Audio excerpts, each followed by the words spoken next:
Hi everyone, welcome to the Dollar Tree. Let's see what they have, guys. Okay, so here we have some grosgrain ribbon and the sheer ribbon. Let's see. So we still have some summer ribbon over here, and these are the unicorn.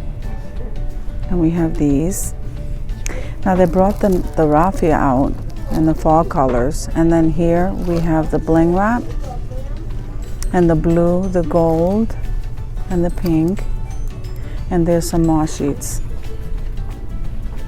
So here we have the small shells. Oh, look how pretty. I like this ribbon. So these are the lemons, and these are like the farmhouse. Okay. All right.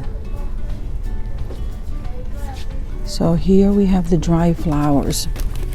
I guess they brought them back. I don't know. They didn't really put them out. They just have the box on the floor here.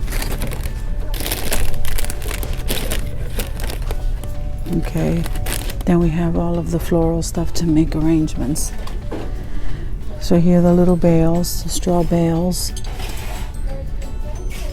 And then along the bottom we have the planters and this wall decor. So here it says, "Don't quit your daydream.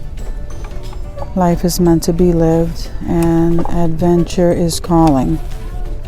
Okay. So they brought some more of these out. And they have the treat fund, savings for hair, nails, and shoes. Okay. Then we have some canvas art here. And then we have the moss.